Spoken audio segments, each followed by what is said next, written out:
This is You've Already Been Hacked, recorded on 15 May 2026. Welcome back to You've Already Been Hacked. This week, we've got, something that's going to affect a lot of people. But before we get to that, Cowboy, we survived another week in Cyber Hellscape 101. How are you, sir? We have. I am tired, thank you. But excited. The culmination of the last 3 months of work is fixing to take off next week. So Nice. I'm sure next Friday I'll have plenty to say about that. But going to teach a brand new class to a bunch of smart people. So no pressure. But it's going to be fun. No How pressure. how was your week? Long. I did a lot of fixing type of work. Got a lot of feedback from some users on one of the things that I've been putting together. All really relevant feedback. Like none of it was bad. They were part of the test group for it, and all their feedback was really useful. It's stuff that once you start building something complex, you're not going to see anymore because you're too close to it, or you're not going to think Yeah. to test things in certain ways. But having a test crew to do that, really useful. So that was where that was.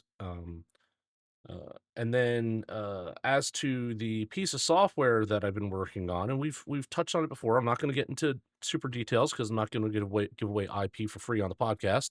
Um, Hmm. I did get the installer to work, so as soon as I can do one or two more tweaks to that, Cowboy, you'll be able to be one of the beta testers for that one. I'm excited. I'm excited to test your vibe code product. It's not So, just vibe. It's prompt engineered I would prefer. It's not just vibe I coded. like that. Prompted. I think vibe coding gets a really bad rap, and I think it's a bad rap because there are people that are squeezing out dashboards left and right and half-assed uh, projects that functionally work, but don't really like they work on their machine, right? They're not Right. documented well. They're not compiled well. They're not actual true. This is a triggering statement for people. It's not a real Yeah. application. And what I mean by not a real application is it's a web application, right? So, or it's got to be, you have to have a terminal open for it to work, or you have to, there's some other condition that doesn't make it end user / consumer ready. And that's why I think vibe coding gets a bad rap because people are building this stuff and it works, but it's not refined enough for general consumption.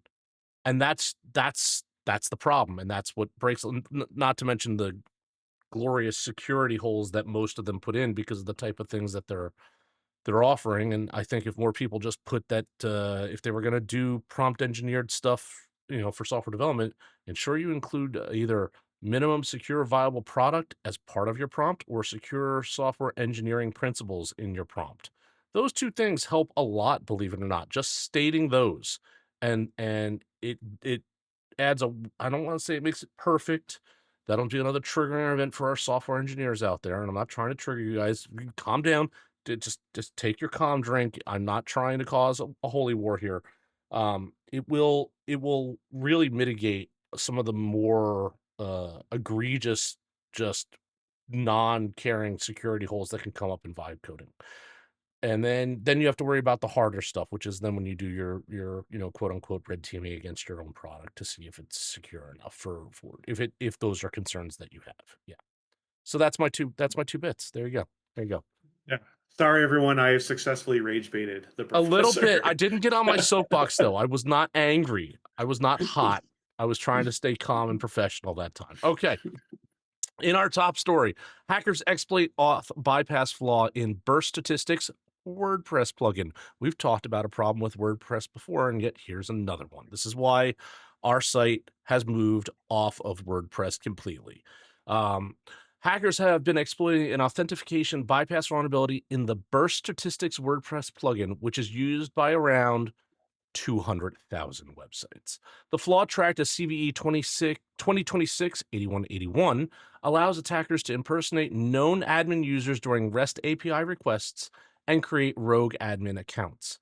This can lead to full access to the website, allowing attackers to plant backdoors, redirect visitors, distribute malware, and create additional admin users. The vulnerability stems from an incorrect interpretation of functions that handles authentication results. The code mistakenly treats a null return as successful authentication, which allows attackers to impersonate any user by supplying an arbitrary password in the basic authentication header. WordFence, which is the company I had on all of the WordPress sites, using MFA as part of it, as well as firewalling and all that, was fantastic. Shout out to WordFence, not sponsored, but like I love those guys. They do good work. WordFence, the security firm that discovered the flaw on May 8th, has already seen significant activity targeting this vulnerability and blocked over 7,000 attacks in just 24 hours. The company recommends upgrading to version 3.4.2, which we released on the 12th of May, or disabling the plugin altogether. Organizations using the Burst Statistics plugin should immediately update to the patched version or remove it from their site to prevent unauthorized access. It is crucial for website owners to stay vigilant and keep their plugins updated to protect against potential attacks. This matters because the vulnerability directly impacts systems that need patching and monitoring. Active malware campaigns are posing immediate risks to the endpoints and to user data on websites you may not even think are going to be a problem. Ugh. Cowboy, thoughts? Rest assured, everyone, unlike a couple shows ago when we opened with like zero point 0.8 weak sauce vulnerability, this bad boy's up there. We're at a 9.8. Well, Okay. well, remember they're not going to do anything that's Yeah, lower than a 9 anymore. Remember, the NVE right. is it just there's too much happening lately. Yeah. Like, good luck, everybody, with anything under a 9. But yeah, so 9.8. And I was on mute giggling just as you read, because what what a terrible vulnerability, uh, to not be able to write that taking advantage of the authentication process, and as something as so easy as it returns those nulls and says, "Yep, valid valid password, right? Valid user at the admin level." Just a yikes of a vulnerability. Yeah. Yeah, I mean, and WordPress is a very lucrative target, right? I mean, half the world's websites run on WordPress just by default because it's been ubiquitously easy for people to get into being able to host whatever they want to host on, their shingle on the web, as it were, right? Um, So, yeah, we Yeah. moved to more of a static page design, just putting it out there because anyone that comes to visit the sites could look at, could open up their dev tools and look at the source. It's static page. It's Nginx hosted, so that could be a potential vulnerability point for us if we don't monitor any potential flaws that come up with Nginx that keep it back in. But I will tell you, each one is firewalled to itself. So good luck with that. And there's only a few calls that go to externals, like the RSS for the podcast links, so that all of our podcasts are all available on our own website. If you go to you'vealreadybeenhacked.com, you'll be able to check our entire back catalog there, as well as seeing some Gucci profiles for myself and the Cowboy. Those were very nice. Those You did a fabulous job at Thank that. you. Thank And you. this type of attack does continue with the trend we talked about last week of bad actors are targeting more widely used, widely distributed Hmm. things. That's a terrible word to use, but I Things. can't think of a better one. Widely used software, widely used, even hardware to some aspects, right? Things that are all over. It goes back to the impacting the LMS last week, right? So the trend continues of targeting widely used software. So maybe stop and take a look at your uh, you know uh, software list and say, like, what do we got that a lot of people use? Maybe we need to take a second look at it. I don't know. Might be a good quick step. Might be a good quick step. Absolutely. Okay. In our next story, Team PCP hackers advertise Mistral AI code repos for sale. Oh, here we go. The Team Yeah. PCP hacker group has compromised a code repository management system and is threatening to leak source code from Mistral AI projects unless someone pays for it. Another ransomware event. The hackers claim to have stolen nearly 5 gigabytes of internal repositories and source code, including data used for training, fine tuning, benchmarking, model delivery, and inference in experiments and future projects. Mistral AI confirmed that the breach occurred after the mini Shia Halud software supply chain attack, which I think we did talk about on the podcast. We, if not last week, 2 weeks ago. Yeah, it Yep. was very recent, which compromised official packages from Tanstack and Mistral AI through stolen CI/CD credentials and legitimate workflows. The company stated that some of its SDK packages were contaminated for a brief period, but assured that neither their hosted services nor managed user data were compromised. Team PCP is asking for a very nominal amount, if I say so, 25,000 USD for the set of nearly 450 repositories, which they claim to be open to negotiating. Well, that's nice of them. The incident Oh, nice. highlights the importance of securing software development infrastructure and emphasizes the need for organizations to implement robust security measures to prevent similar attacks. Organizations should take this breach as a wake up call to review their cybersecurity posture and ensure that their code repository management systems are secure. They should conduct thorough investigations into any potential compromises, implement strong access controls, regularly update and patch software. And although the patching today, I think, is more loaded than not, because again, those patches could introduce compromises that came from upstream, right? So it, it's like you should definitely patch, but you should know what you're patching with before you just update at this point. You shouldn't be always doing that, but now I think it's even more relevant than it's ever been before to say that. Um, and monitor their networks for suspicious activity. Additionally, organizations should consider implementing security measures such as multi-factor authentication, encryption, and intrusion detection systems to protect against unauthorized access and data breaches. It is crucial for organizations to prioritize cybersecurity and take proactive steps to safeguard their assets and sensitive information from potential threats, like the Team PCP hacker group. Excuse me. This matters because this vulnerability directly impacts systems that need the patching or need better monitoring. Data exposure and credential theft means potential regulatory and reputational impact. Critical infrastructure or cloud dependencies are at risk, which means there's broad systemic risk. Privacy and data protection implications are affected by both at both the individual and organizational level, and hardware and supply chain issues are harder to remediate than software vulnerabilities. Cowboy? Ooh, you're giving me a Solar Winds It's a little PTS bit, yeah. flashbacks, right?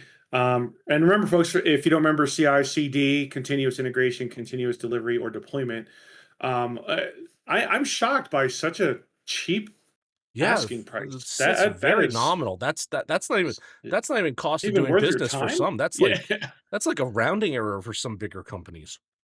yeah. That I found that very surprising.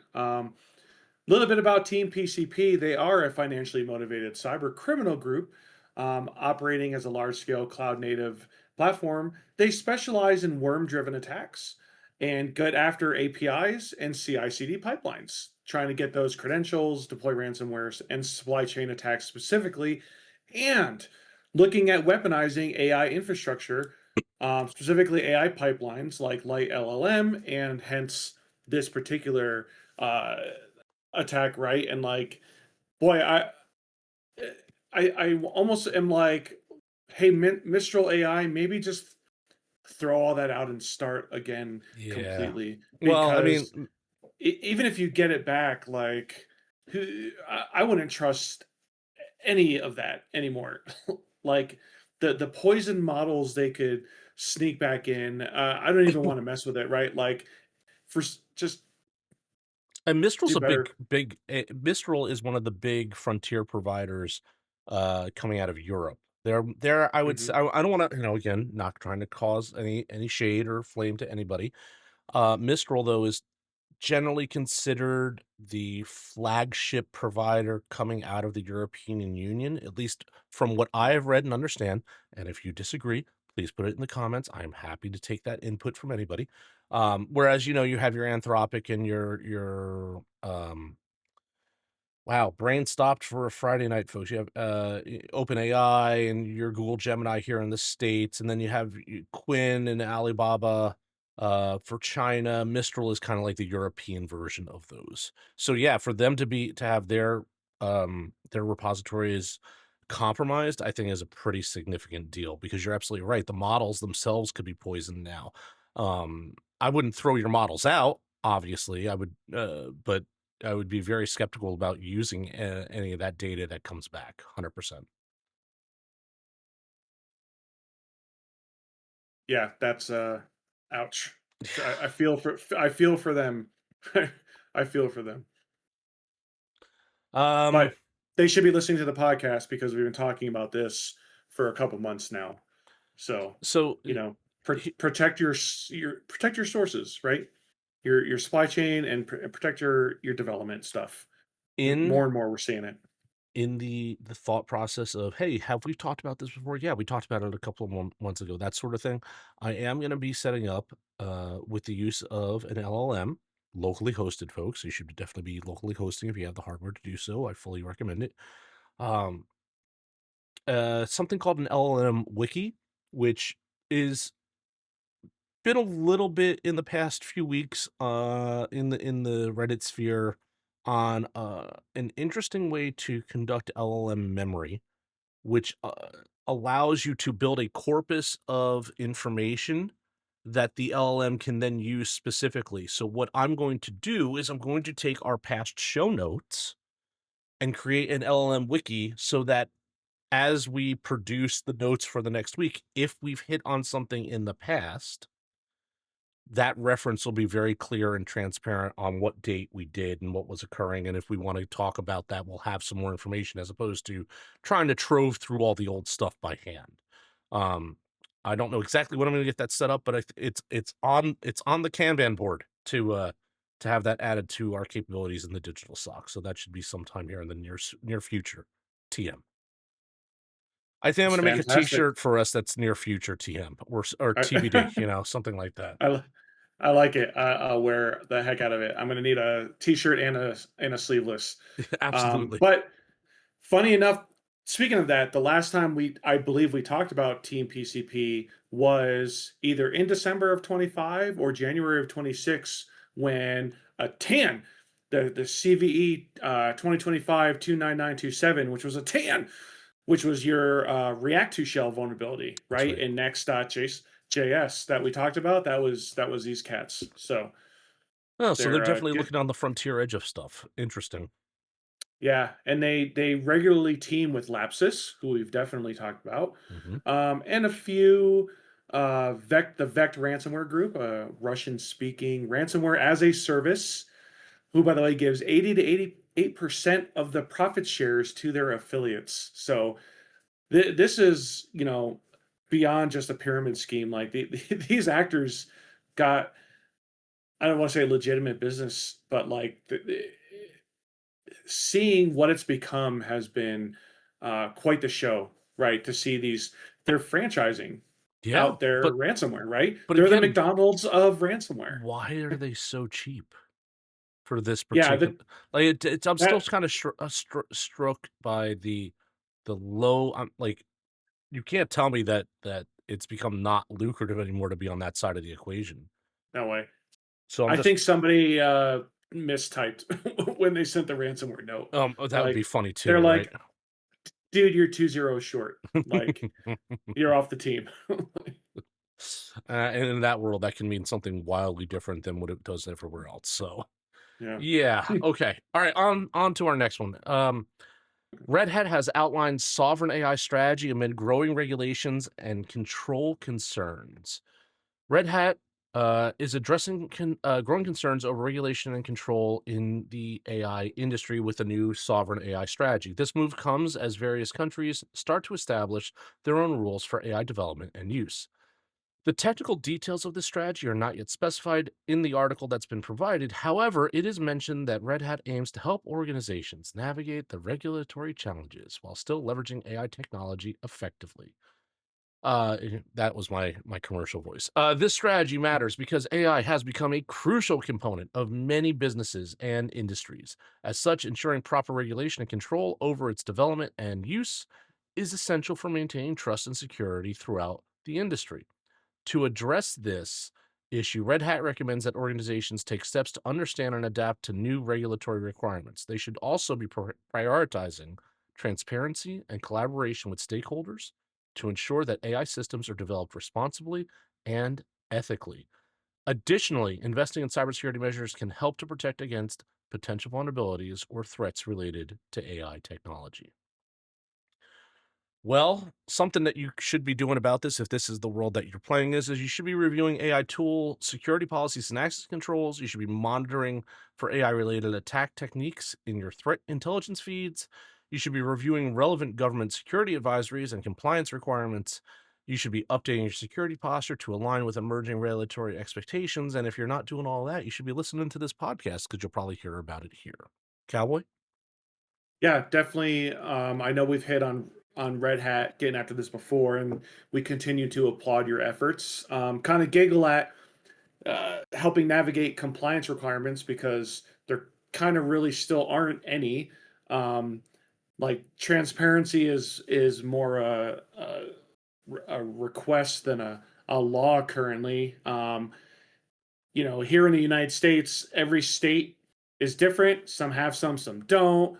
There's kind of moot at the federal level right now because they move slower than right anything else. Hmm. Europe has a couple standards.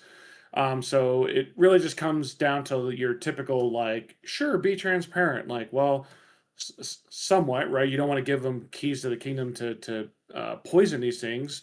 Obviously, bias and discrimination stuff. That's again really just standard. But hopefully, if the sometimes when commercial as a whole, industry, right? If they set their own regulations first, I think more often than not, they just get adopted generally as is by the federal government, whether in the United States or any country, right? So that can help the federal government move faster and it can help states move faster. So I like to think, most want good compliance requirements around the use of AI for good and bad and all of it. Hmm. So, Hmm. thanks, Red Hat. There's some others we've mentioned in the past. Uh, I had one right there and now it's gone. But to all of you doing that, like, thank you.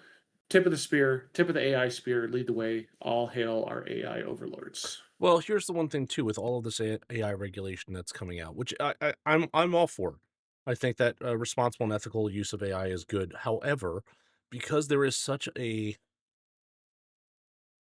glut of open source Mm. already, um, you're not going to be able to put fire back in Pandora's box, right? Like Oh yeah. it you're not going to be able to regulate that which is not a major entity that's doing something with AI because individual users have the ability to do whatever they want.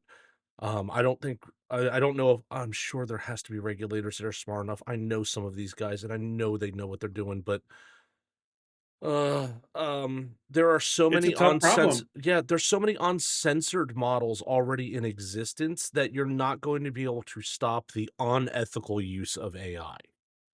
Right? A bad actor already has the tools they need to do bad things. So it's one of those, how do we do this in a way that's actually gonna be effective? I don't have a good answer for it. Yep. It's going to be the red versus blue AI cops and robbers. All You over know, again, yeah. yeah. I mean, you'll have to be able to move at the speed of AI, right? And the only way to combat bad AI is with good AI. So That's coming. I mean, we already see it, I think, sprinkling through maybe places we work and other places that it works, right? Is running with scissors and Oh yeah. you know people get too wound up in the politics when one politician of one side says something they immediately think it's dumb because it doesn't align with their views. But the bottom line is the race for the AI dominance out the gate like is real. Um, eh, it's kind of like almost like nukes. It's not a great one for one comparison, but like that was planet altering, right? I think AI is eventually going to cause a major like planetary shift in just how we do everything. Everything. Everyday things, everyday things to the most important stuff, right? It's going and it's going to be here quicker than we think. So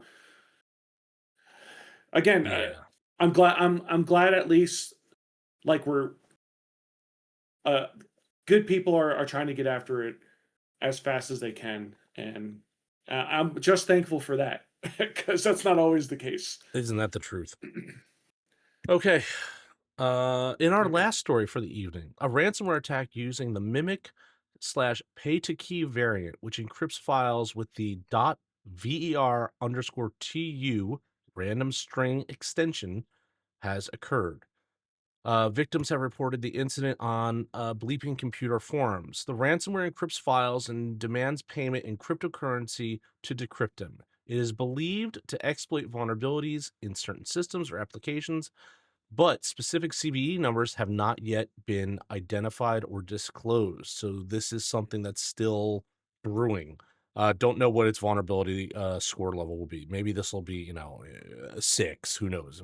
It could be a waste of everybody's time. The variant is designed to evade detection by security software. This matters because ransomware attacks can cause significant damage to individuals and organizations by encrypting important data and demanding ransomware payments for decryption keys. These attacks highlight the importance of robust cybersecurity measures, including regular backups, strong access controls, and up to date security software. What you should be doing right now about this is you should be ensuring that all your systems and applications are up to date and with the latest security patches that you verified were good and had no upstream problems. Regularly back up important data and prevent loss in case of attack. Implement robust access controls, as we said earlier, such as MFA, to limit unauthorized access. Maybe educate your employees on some cybersecurity best practices, including recognizing phishing attempts and avoiding suspicious links or attachments, and consider investing in a reputable security software company or software from a vendor, and maintaining incident response plans to quickly address potential attacks. So yay, we have something else that's brewing out there in the forums, Cowboy. This will be fun. Yay, something new. So this is allegedly an Iranian affiliated ransomware as a service operation. Right, it's a variant from previously seen Iranian affiliated, typically only targeting organizations in the U.S. and Israel. Surprise, surprise. Although I wouldn't, I would, I'm sorry, I would expect to see it potentially pivot to partners, given everything going on over there. Um, Interesting enough, it does use a uh, symmetric stream cipher for the cryptography, where they're all about being fast than more advanced algorithms that are out there, right? Because for those that know ciphers, right, symmetric, it's just using an algorithm that encrypts plain text, right? Uh, Fairly simply, maybe they have a logical XOR operation on the front or back, but not terribly sophisticated, I think, arguably, um, to do their encryption. Then they use um, also a like a it's called they call it a patent free elliptical curve 25519 for the key exchange. So it, it the right people could probably get after it, but I mean, again, anything getting encrypted and locked out just causes all kinds of pain, regardless of the business or whatnot. So Mhm. um, uh, yeah, I wouldn't call it, this isn't groundbreakingly new, but it does show that they are not just active, but shifting. tactics somewhat, not sticking with the same thing they've used for the last 10 years kind of thing. Well, everybody's got to modernize. Yeah. Some have more ability than others, right? Well, But it's fair. It's fair. Well, I'll be interested to see if this pops up again, if it gets worse, or when the CVE finally gets assigned to it. If it does, I mean, Mike, like I said a couple weeks ago, it's concerning that so many exploits and so many vulnerabilities and so many things are happening that the people responsible for providing the background and the fidelity on this stuff are just saying it's too much, and we're just going to start cutting things off because we're just not going to look at certain things anymore because we can't. And I don't, again, mhm, I don't blame them for that. I understand it from a we only have X number of resources to do Y number of things. I get it. It's just, yeah, it just sucks. That's all. It mhm. just does. This is Well, Cowboy, what else do you got for us tonight? well, I mean, first statistics were supposed to count visitors, not let the attackers become one, because authentication bypass, passwords are apparently optional now. So Passwords are. good on them. I'm Cyber Cowboy. Stay frosty, everybody.